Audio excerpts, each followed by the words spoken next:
السلام علیکم ورحمۃ اللہ وبرکاتہ۔ آج میں آپ کے سامنے بڑے دکھ اور کرب کے ساتھ پاکستان میں آنے والی آزمائش کے بارے میں بات کر رہی ہوں۔ جیسا کہ آپ سب جانتے ہیں کہ اس وقت پاکستان کا آدھے سے زیادہ رقبہ سیلاب اور بارشوں کی وجہ سے ڈوبا ہوا ہے۔ بے شمار جانی اور مالی نقصان ہوا ہے۔ لوگوں کے گھر، مال و اسباب، مویشی، فصلیں سب کچھ سیلاب کی نظر ہو چکی ہیں۔ ایک محتاط اندازے کے مطابق 3.5 کروڑ انسان اس سیلاب سے متاثر ہوئے ہیں۔ ایک طرف یہ ان کے لیے آزمائش ہے اور دوسری طرف ہمارا امتحان کہ ہم ان کی مدد کر کے اس میں کامیاب ہوتے ہیں کہ نہیں۔ اس بارے میں میرے استاد محترم جناب پروفیسر اعجاز احمد کی گفتگو سنتے ہیں۔ بسم اللہ الرحمن الرحیم۔ ناظرین و سامعین محترم، السلام علیکم ورحمۃ اللہ وبرکاتہ۔ بہت دنوں کے بعد مخاطب ہوں۔ معاملہ کچھ ایسا ہے، بات کرنا ضروری ہے، بات کرنے والوں کے لیے لکھنا ضروری ہے، اہل قلم کے لیے، اور جو اہل خیر ہیں جنہیں اللہ تعالیٰ نے فضل سے نوازا ہے، ضرورت ہے کہ وہ اللہ کی راہ میں خرچ کریں۔ اسلام کا جو تصور مال ہے، کبھی اگر آپ غور کریں، سورہ بقرہ کا آغاز ہوتا ہے، متقین کی صفات اور صفت بیان کی گئی کہ یہ جو متقین ہیں یہ وہ لوگ ہیں وَمِمَّا رَزَقْنَاهُمْ يُنْفِقُونَ، جو ہم نے انہیں دیا ہے اس میں سے خرچ کرتے ہیں۔ مال کے حوالے سے قرآن مجید کی جو ہمیں ہدایات ہیں وہ بڑی تفصیلی ہیں، اور خرچ کرنے کے حوالے سے فی اموالہم حق للسائل والمحروم، یہ جو ہم لوگوں کو دیتے ہیں، جو لوگوں پر ہم خرچ کرتے ہیں ابنائے جنس پر، یہ مال ہم اپنا نہیں خرچ کرتے ان پر۔ قرآن تصور یہ ہے کہ مال تمہارے پاس ہے اور اس میں جو تم انہیں دے رہے ہو وہ ان کا حق ہے، جو محرومین ہیں، جو سوال کرتے ہیں، یہ ان کا حق ہے۔ اور وہ ہمارے استاد فرمایا کرتے تھے کہ یہ جو دینا ہے یہ کوئی کمال نہیں ہے، دیے میں سے دینا ہے، دتے وچوں دینا ہے، کہڑا پلیوں دینا ہے۔ اور اللہ تعالیٰ نے خرچ کرنے والوں کے لیے جس انسینٹیو کا اظہار کیا سورہ بقرہ میں، آپ نے سنا، پڑھا۔ ہمارے یہاں بچپن سے ایک بات ہم سنتے ہیں، دا دنیا دے 70 آخر، 10 یہاں پر اور 70 نہیں، بات بہت آگے کی ہے۔ فرمایا جو اللہ کی راہ میں خرچ کرتا ہے اس کی مثال ایسے ہے جیسے اس نے ایک دانہ بویا، اس میں سے ایک پودا نکلا، اس پر 7 سٹے نکلے، بالیاں، اور ہر بالی میں وفی کل سنبلۃ 100 حبہ، 100 دانے، بویا ایک اور جواب میں ملا کیا؟ 700۔ اچھا بھئی، اللہ تو لامحدود ہے ذات اس کی، اور یہ محدود ہے یہ عدد 700 کا، تو فوراً جواب آتا ہے اسی آیت کا اگلا حصہ یہ ہے، وَاللَّهُ يُضَاعِفُ لِمَن يَشَاءُ، اللہ جس کے لیے چاہتا ہے اور بڑھوتری دیتا ہے اور بڑھا دیتا ہے۔ کتنا؟ اب اس کتنے کی کوئی حد نہیں ہے۔ نیت کا گڑ جتنا اچھا ہوگا تو اس کا نتیجہ عمل اتنا زیادہ میٹھا ہوگا۔ اللہ رب العزت آپ پر اپنی مہربانیاں نازل فرمائے۔ گھروں میں بیٹھے ہیں، اطمینان سے ہیں، بچے عافیت سے ہیں، میٹھی نیند سوتے ہیں، صبح اٹھتے ہیں تو ہر چیز تیار ہے، اور صحت سلامتی کے ساتھ، اطمینان کے ساتھ اپنی زندگیاں گزار رہے ہیں۔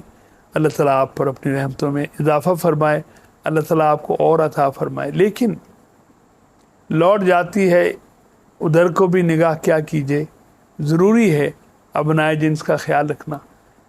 سندھ، بلوچستان، KPK اور پھر ہمارے بالائی علاقے، آپ جانتے ہیں بہت تھوڑا پاکستان ہے جو محفوظ ہے، جو مامون ہے۔ پاکستان کا اکثر حصہ سیلاب کی زد میں ہے، پانی نے جو تباہی مچائی ہے، جو آزمائش کی گھڑی آئی ہے۔ آپ نے دیکھا نہیں سوشل میڈیا پر جو، اور خبروں میں بھی آپ نے میڈیا کی، کہ کس طرح سے جانور جو ہے وہ ہزاروں کی تعداد میں ضائع ہوئے ہیں، پانیوں میں بہہ گئے ہیں، فصلیں جو تیار تھیں وہ بہہ گئی ہیں. ہمیں ابھی اندازہ نہیں، محفوظ شہروں میں رہنے والوں کو، بڑھتی ہوئی قیمتیں اور آنے والے دنوں میں جو آزمائش ہم پر آئے گی، اللہ تعالی ہمیں اس سے محفوظ رکھے. اور پھر جو جانوں کا نقصان ہوا ہے، آپ نے دیکھا نہیں کچے گھروندے والوں کے جو گھر ہیں، ان کی جو چھتیں ان کی آنکھوں کے سامنے گری ہیں. جب کس کا گھروندہ ٹوٹ جائے تو وہ بندہ منتشر ہو جاتا ہے. جب کسی کے بچے اس کی آنکھوں کے سامنے پانیوں کی نظر ہو جائے. نوح علیہ السلام جیسا اولو العزم پیغمبر کہہ اٹھے، یا اللہ میرا بیٹا ہے پانی کی نظر ہو گیا، فرمایا تیرے اہل میں سے نہیں ہے. وہ معاملہ اور تھا. یہ جو ہمارے بچے پانیوں میں جا رہے ہیں، یہ جو فصلیں، یہ جو گھر، پوری کی پوری بستیاں پانی پر بہتی ہوئی جا رہی ہیں، اور درختوں کی شاخوں سے لٹکے ہوئے لوگ تھک جانے پر پانیوں کی نظر ہو رہے ہیں.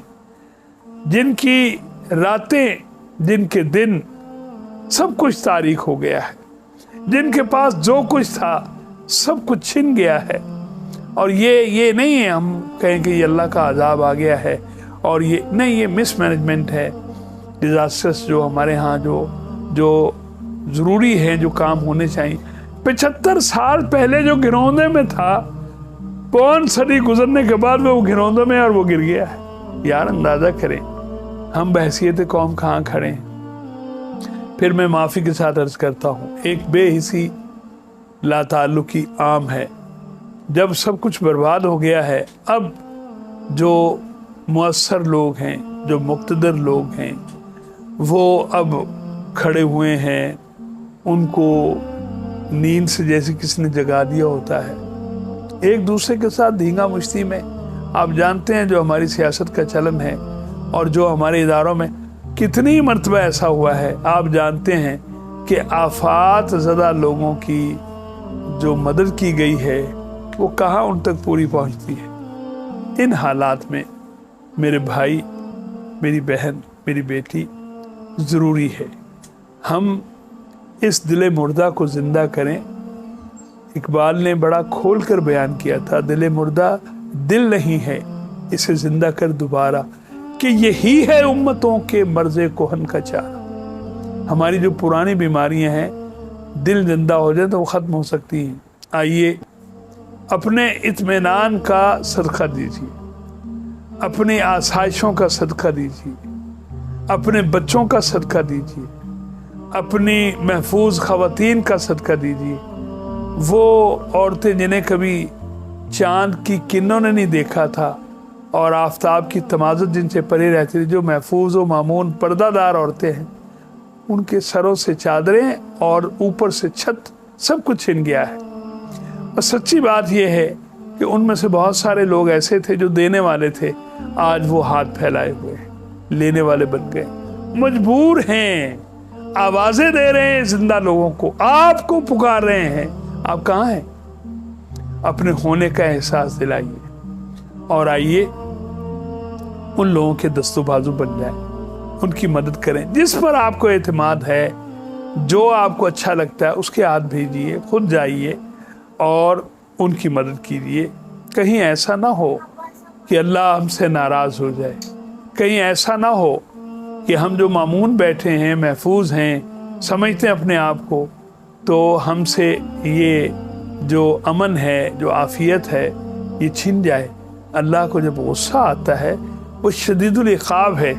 کوشش کیجئے کہ لوگوں پر رحم کیجئے، کرو مہربانی تو محل زمین پر خدا مہرباں ہوگا.